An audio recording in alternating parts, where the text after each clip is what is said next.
dans cette nouvelle émission de la chaîne Camion Noir et aujourd'hui nous allons parler de notre dernière sortie, Jeffrey Dahmer, liée à la mort de David B. Descartes. C'est le troisième ouvrage que nous sortons sur Jeffrey Dahmer depuis la rentrée littéraire.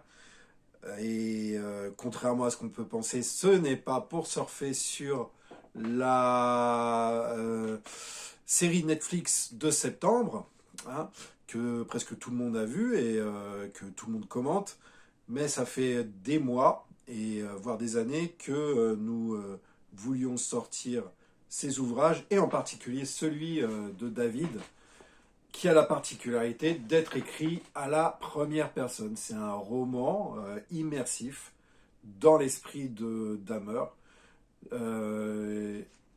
qui se livre depuis son enfance jusqu'à son incarcération, et on n'en ressort pas indemne. Alors j'ai interviewé David, je lui ai posé quelques questions, dont voici les réponses. Alors David, peux-tu brièvement te présenter et nous parler de ton premier ouvrage, tout d'abord, chez Camion Noir, Les mots du mal?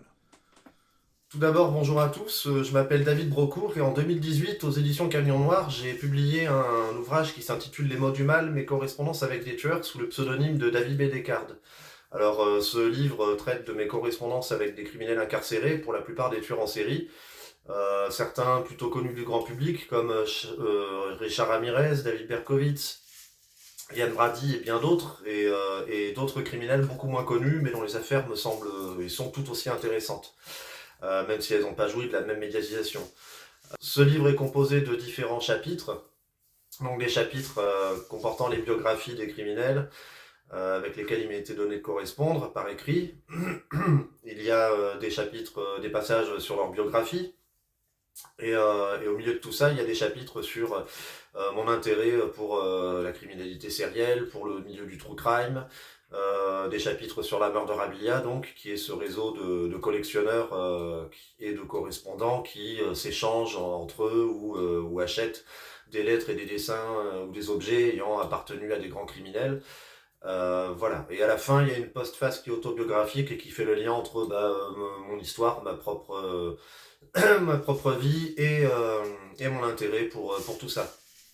Donc, Pourquoi as-tu choisi Dahmer comme sujet de ton deuxième ouvrage? Est-ce que tu peux nous parler de la genèse de ton livre et qu'est-ce qui t'a décidé à en faire un récit écrit à la première personne?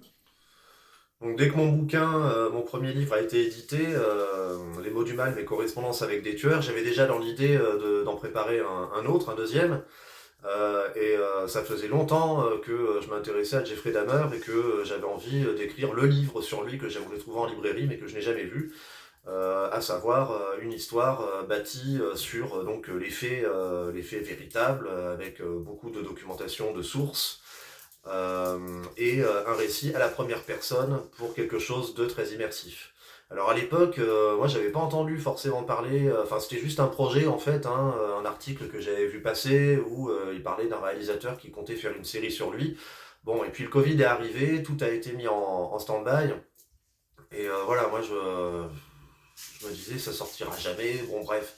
Alors moi j'ai commencé pendant le Covid à écrire, donc c'était une période où on était tous confinés et plutôt restreints au niveau de nos libertés de mouvement. Euh, bon, moi j'avais mon travail, donc voilà, je sortais que pour aller bosser. Quand je rentrais chez moi, c'était extinction de la vie sociale, terminer les restos, terminer les concerts, terminer les sorties, tout ça.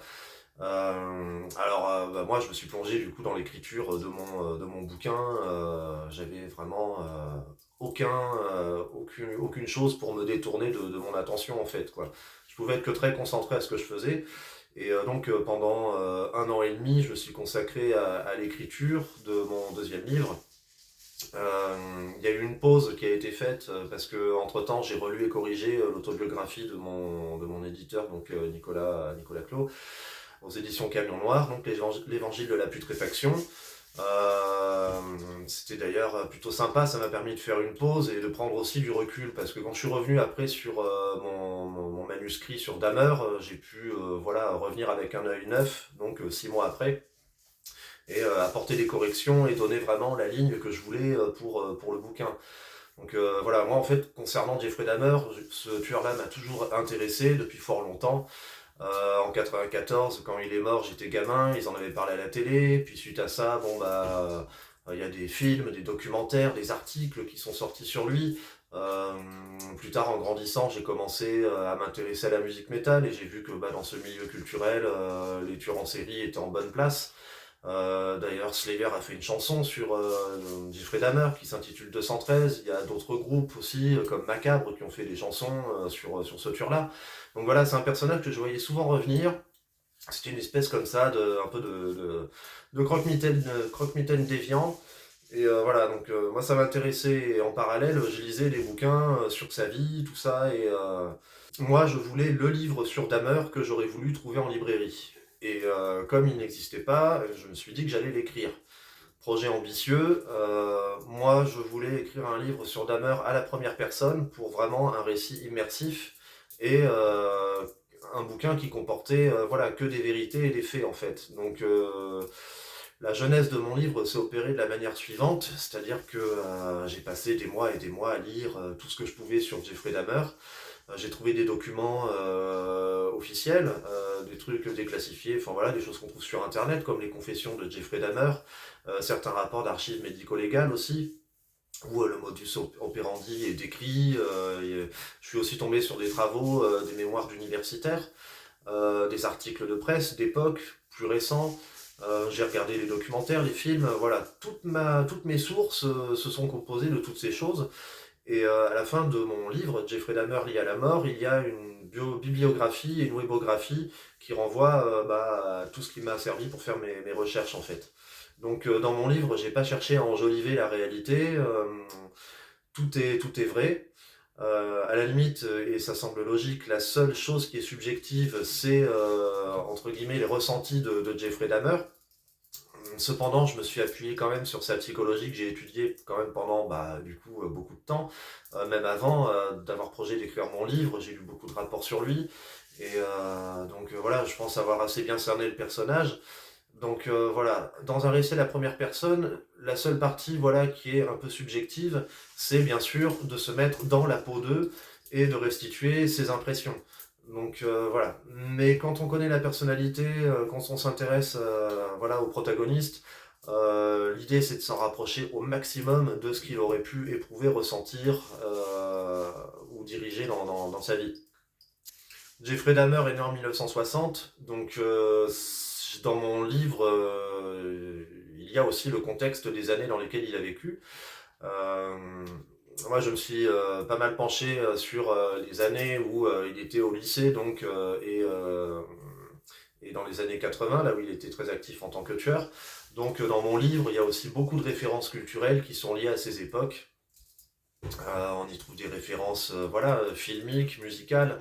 Dahmer a très bien pu, à cette époque-là, tomber dessus et regarder les films ou les musiques citées dans le livre. Donc en ça, on reste dans quelque chose de crédible. Euh, je me suis intéressé au contexte social de l'époque, avec donc Dahmer était homosexuel, donc je me suis intéressé aussi au milieu des homosexuels dans les années 70 aux États-Unis, à savoir que c'était encore quelque chose de mal vu et de marginal. Il y avait les premières Gay Pride. Bon, on était dans quelque chose quand même qui n'était pas très bien vu par la société puritaine américaine, notamment voilà, les républicains, tout ça. Et Dahmer d'ailleurs avait très très mal vécu sa sexualité quand il était ado. C'est quelqu'un qui n'a jamais assumé son homosexualité et qui a été rejeté par son père pour ça. Donc voilà. Donc je trouvais ça intéressant voilà, de mettre aussi tout ça, tout le contexte de l'époque. Euh, Tout ce qui faisait la société américaine à l'époque. Et donc alors, pour mes recherches concernant Jeffrey Dahmer, je me suis attelé sur Internet à retrouver les lieux qu'il a fréquentés. Et sur Internet, il y a des sites qui renferment des archives sur, par exemple, les boîtes de nuit qu'il a fréquentées, le Club 213. On peut tomber sur des sites internet, notamment sur un site internet de la communauté LGBT qui explique ce qu'était le Club 213. Donc on peut voir des photos, on peut voir la décoration du lieu, tout ça. Je me suis aussi intéressé au lieu que Dahmer a fréquenté étant jeune, le parcours qu'il a suivi pour se rendre d'un point A à un point B, le petit canton de Bath jusque l'université de l'Ohio, en passant par l'Allemagne, quand il a fait son service en Allemagne. Euh, Aussi Milwaukee, tout ça. Google Maps m'a été d'un grand recours aussi pour pouvoir voilà, voir comment les rues étaient foutues. Et donc voilà, les sites d'archives. Donc en ça, mon livre, c'est aussi un voyage dans des époques, dans des contextes socioculturels. Et je tenais vraiment à ce que ça ressorte en fait. Parce que pour moi, il n'y a que ça qui peut donner vraiment une tessiture en fait au récit. Parle-nous un peu du processus d'écriture, s'il te plaît. Comment t'es-tu documenté au sujet de Jeffrey Dahmer? Est-ce que c'était éprouvant de se mettre dans sa peau et pour exprimer ses ressentis les plus sombres et ses fantasmes les plus macabres? Alors concernant le processus d'écriture de mon livre, donc je l'ai rédigé pendant la période Covid. Euh, Quand la période Covid s'est terminée, quand on a commencé à être plus libre de nos mouvements, moi j'étais toujours en écriture et en relecture, en correction. Voilà, mais ça faisait déjà donc plus d'un an et demi que j'étais plongé dans mon récit sur Dahmer. Et quand on a été libéré, moi vraiment j'avais besoin de sortir, de renouer avec le monde extérieur, ressortir faire la fête, aller dans des bars, aller au cinéma, aller à des concerts. Voilà, et je sais que à une époque, enfin pendant cette période-là, je suis pas mal sorti et voilà, en gros, je sortais 4 soirs par semaine et à chaque fois, c'était apéro tous les soirs, c'était la fête et tout jusqu'à pas d'heure. Le lendemain, j'allais travailler dans des états pas évidents, mais voilà. En tout cas, durant cette période, ce qui était assez marrant, enfin entre guillemets, euh, assez perturbant même parfois, c'est que j'avais donc j'étais immergé dans l'affaire Dahmer et dans sa vie tous les jours. Après le boulot, tous les jours, je travaillais sur mon livre. Donc entre minimum de ouais, 3 à 8 heures par jour. Donc après déjà les journées de taf qui font déjà 8 heures quoi.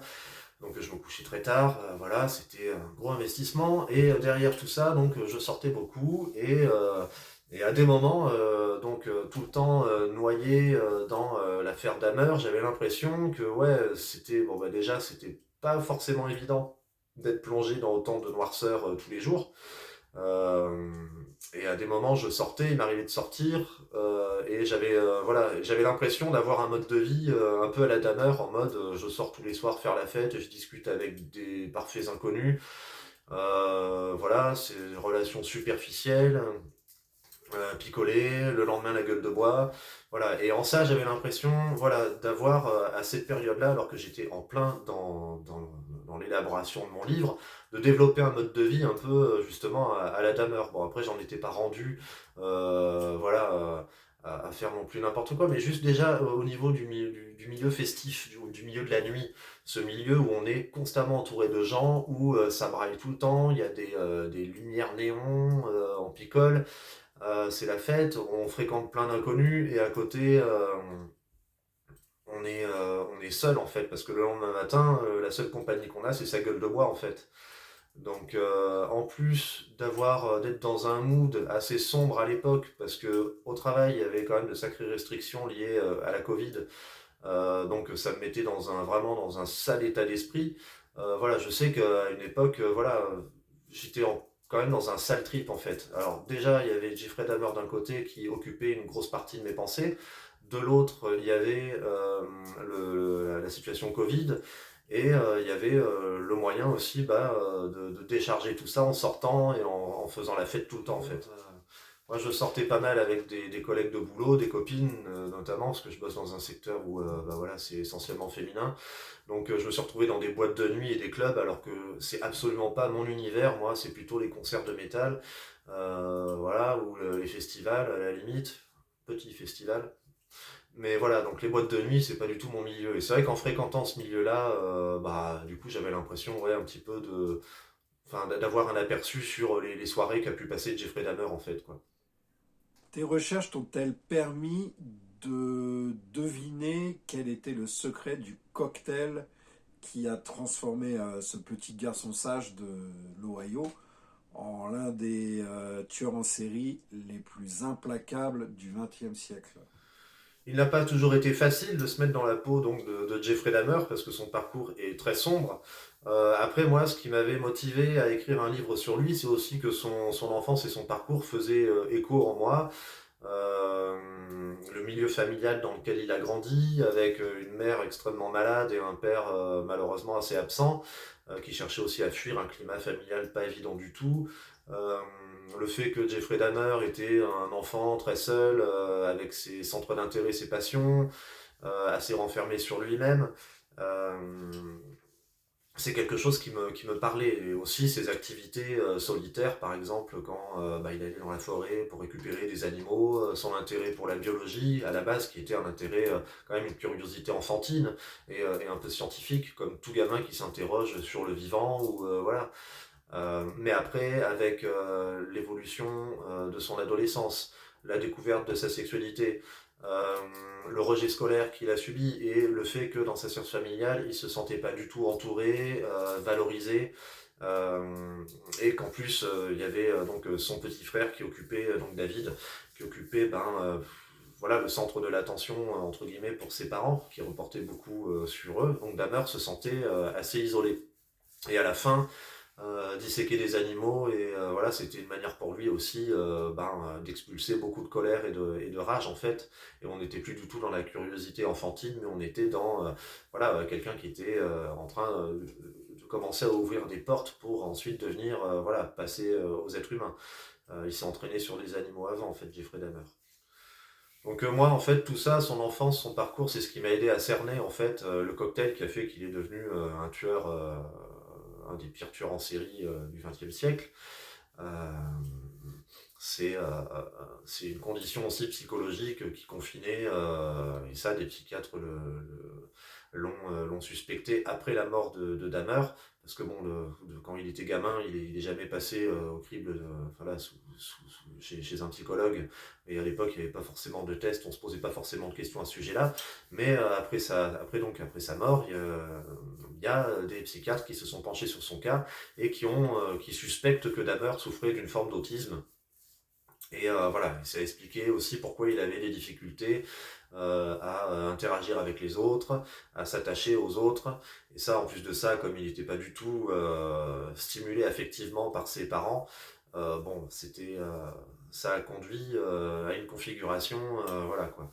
Et associé à un univers fantasmatique et une imagination débordante, euh, voilà, ça, chez Dahmer en tout cas, ça a conduit à un cocktail, voilà, à ce qui a fait de lui, entre guillemets, un, un meurtrier, quoi. Toutes les planètes se sont alignées dans ce sens-là, en tout cas, pour lui.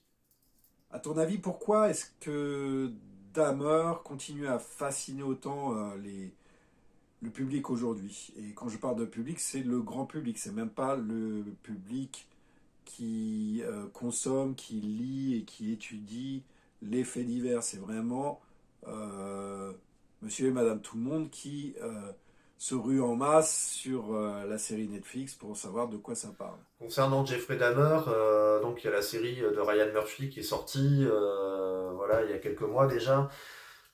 C'est une série qui est librement inspirée de l'affaire parce qu'elle elle ne restitue pas les faits de manière précise et réaliste. Hein. C'est quand même romancé à certains moments, notamment sur les interactions que Dahmer a eues avec certaines de ses victimes. Et c'est voilà. Donc c'est une série qui a suscité beaucoup de controverses, même si forcément elle a remporté un large succès. Euh, mais voilà, c'est vrai que la série de Ryan Murphy, elle a posé quand même souci, et il y a eu beaucoup de polémiques à cause d'elle, en raison justement de la libre interprétation du sujet et du fait que les protagonistes de l'affaire de l'époque, donc les familles et le père de Jeffrey Dahmer aussi, n'ont pas du tout été consultés.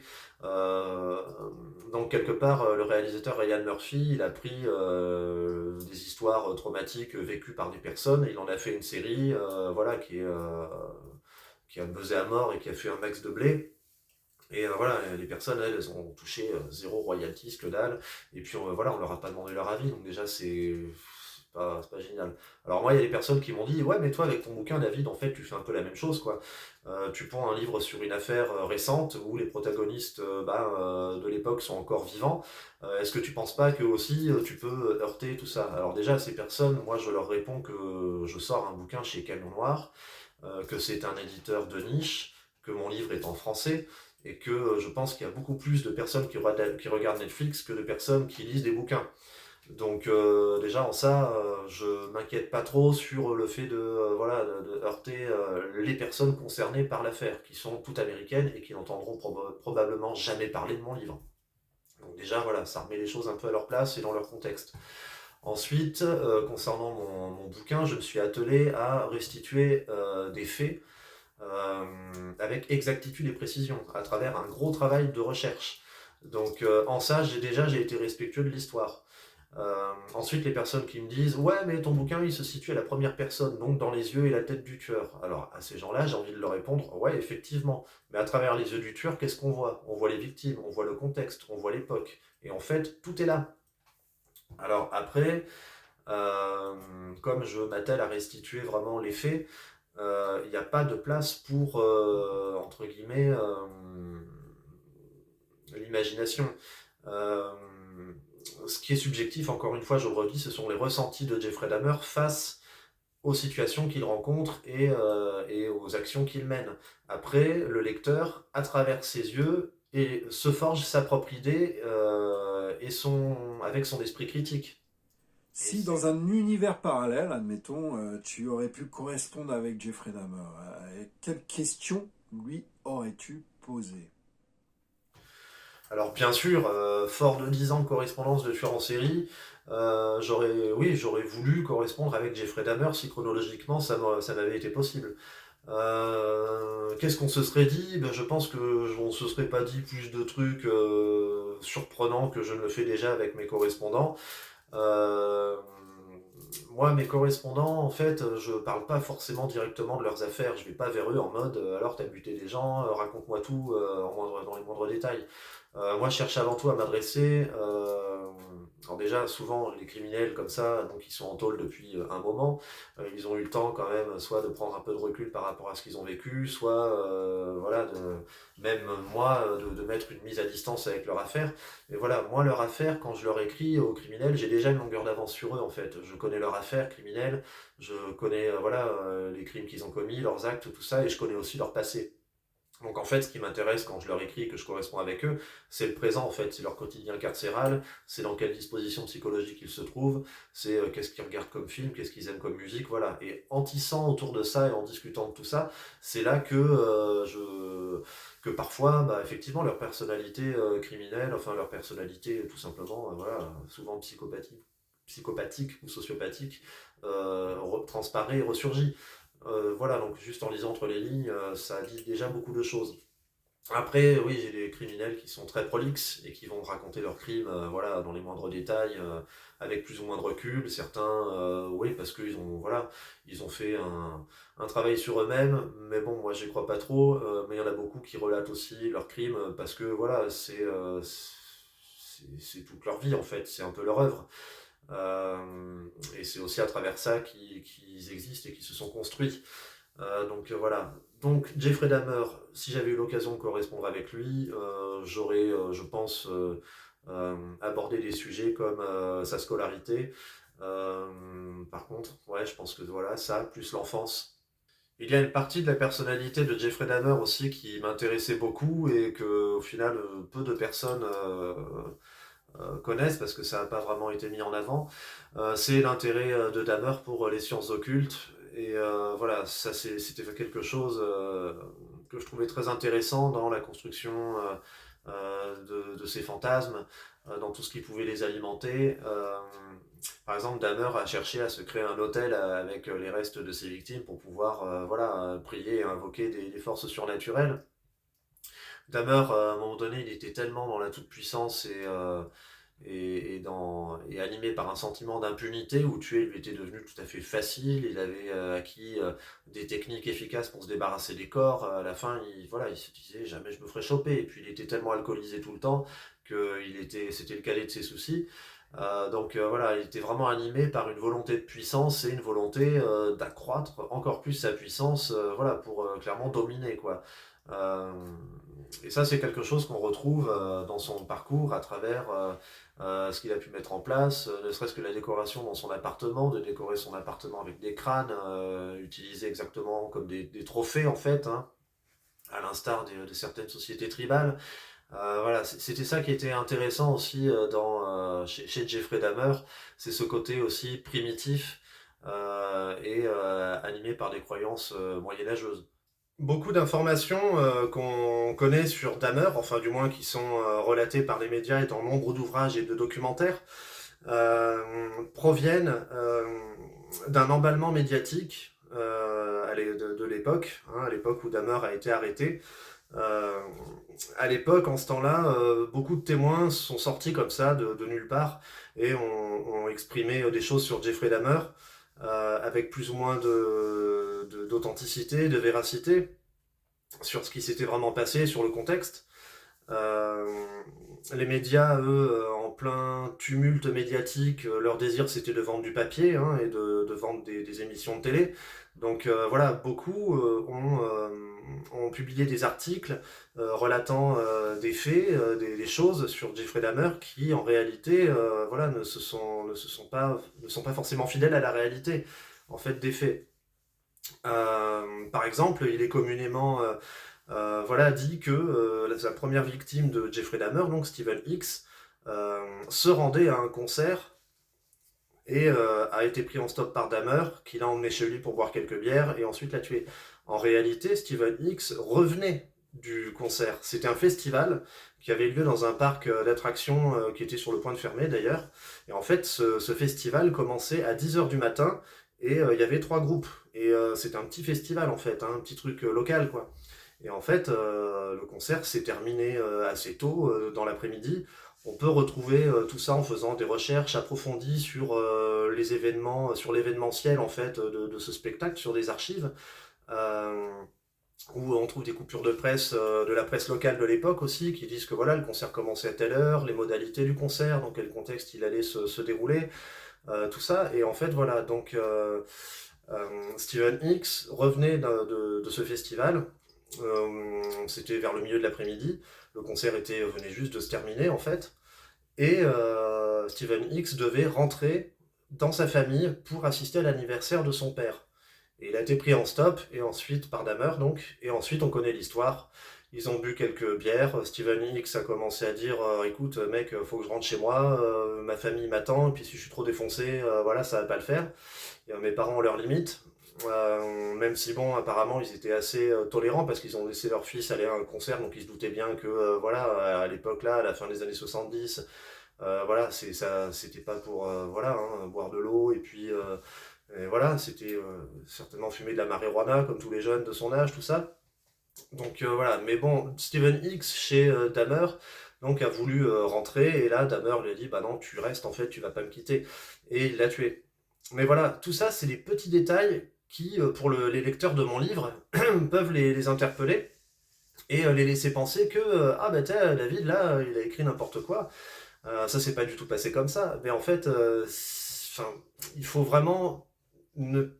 essayer de chercher d'autres sources. Enfin, moi en tout cas, c'est ce que j'ai fait pour mon livre. Je ne me suis pas appuyé forcément sur des sources issues des médias ou des journaux de grande presse de l'époque qui ont relayé l'affaire au moment où l'affaire en plus n'était pas du tout close, hein, à l'époque où voilà, on découvrait jour après jour des choses sur Dahmer, donc parfois avec des contradictions, avec des retours en arrière, tout ça. Donc voilà, moi je suis allé chercher des documents comme les confessions de Jeffrey Dahmer, des rapports de police qui ont été déclassifiés, des témoignages de personnes de l'époque, mais vraiment proches de son entourage. Le père de Dahmer a écrit un livre aussi, tout ça. Donc bon, sur des informations qui se rapprochent plus de la source, mais qui sont moins dérivées en fait de travaux journalistiques en fait qui ont été lâchés, voilà, parce il fallait parler de Dahmer parce que à l'époque c'était le gros buzz en fait. Donc voilà, moi les infos que j'ai essayé de trouver pour mon livre, elles vont au-delà de ça.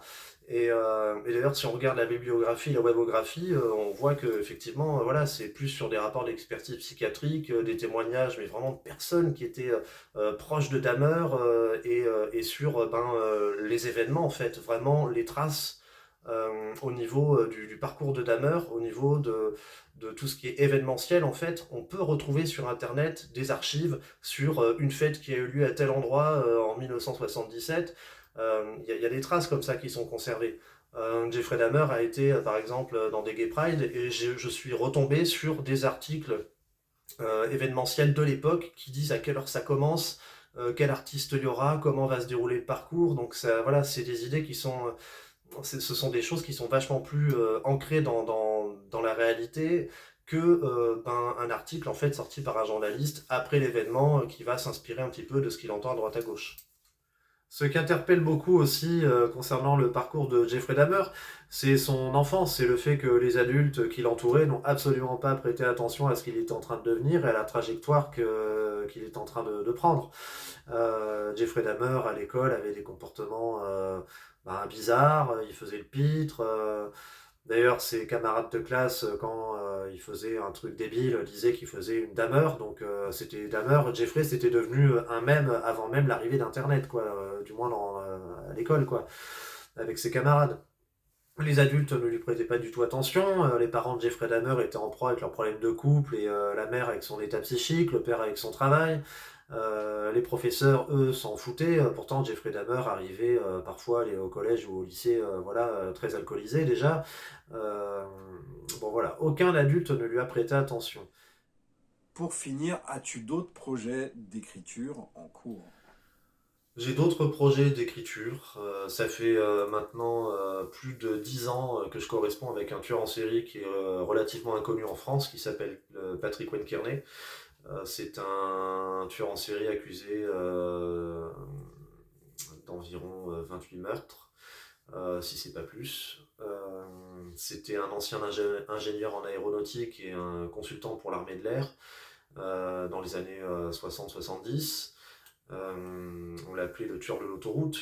Euh, il avait il vivait en couple avec son compagnon. C'était quelqu'un qui, en dehors de son travail et de sa vie de couple, prenait son pick-up pour sillonner les autoroutes californiennes, prendre des autostoppeurs, les tuer d'une balle en la tête, ramener les corps dans les chambres d'hôtel, profiter des cadavres, les démembrer. Il aurait commis des actes de cannibalisme aussi. Et moi, ce qui m'a intéressé chez ce profil-là, c'est son QI en fait, parce que le mec, voilà, était diagnostiqué avec un QI de plus de 170. Donc voilà, donc 10 ans de correspondance, plus de 10 ans de correspondance avec ce criminel. Donc c'est des cartons de lettres qui pèsent plusieurs kilos, beaucoup de choses racontées. Euh, et je trouve que c'est un personnage aussi qui est intéressant. Alors là où, encore une fois, je suis resté pantois, c'est quand je suis tombé sur un article sur internet où Ryan Murphy, le réalisateur de la série Netflix, évoquait la possibilité de poursuivre des séries sur les tueurs en série. Et j'ai lu qu'il se tâtait entre Ted Bundy et, je vous le donne en mille, Patrick Wayne-Kearney. Donc bon voilà. Alors d'un côté ça permettrait de mettre Patrick Wayne-Kearney en lumière parce qu'il est complètement inconnu en France. Aux États-Unis c'est un tueur qui est connu mais pour les personnes qui s'intéressent au true crime quand même parce qu'à l'époque son affaire avait été éclipsée par des tueurs en série beaucoup plus et mieux médiatisés comme Ted Bundy et John Wayne Gacy. Après bon c'est il faut voir ce que ça va il faut voir ce que ça va donner. C'est vrai qu'il y a beaucoup de choses qui ont été faites sur Ted Bundy et je pense que si Ryan Murphy veut être créatif maintenant, oui, il faut aborder d'autres affaires en fait. Bon, après le temps le dira, mais moi en tout cas mon projet, c'est vrai que voilà, par mon expérience Et mes correspondances, voilà, Patrick Wayne Kearney, c'est vraiment celui où la correspondance a été le plus soutenue. C'était jusqu'à 2 lettres par semaine pendant des années. Donc voilà, j'ai beaucoup de choses sur lui, beaucoup de choses à raconter. Il a eu une vie aussi très intéressante. Et voilà quoi. Donc ouais, en projet d'écriture, j'ai ça. Par contre, je sais pas du tout comment je vais faire pour traiter toutes ces informations, quelle direction donner au livre encore, comment le mettre en forme. Pour l'instant, c'est juste une idée. Je me dis, ouais, 13 ans de correspondance avec Patrick Wayne Kearney, avec un criminel américain, correspondance prolifique. C'est vrai que ça serait intéressant de faire quelque chose avec tout ça. Maintenant, il est quand même très âgé, il est né en 1939. Il est en unité de soins palliatifs à l'hôpital à côté de sa prison, en Californie, à Ione. Et mon avis, il en a plus que pour quelques mois. Déjà, la fréquence de ses lettres est beaucoup moins régulière qu'à l'époque où il était en meilleure santé. Donc moi, personnellement, je pense qu'il est sur la fin. Et voilà, donc je pense que je vais... oui, je pense que je vais commencer à réfléchir sérieusement à écrire un ouvrage sur lui. Euh, que je vais commencer à compiler de la documentation, je vais commencer à essayer de faire un plan du livre.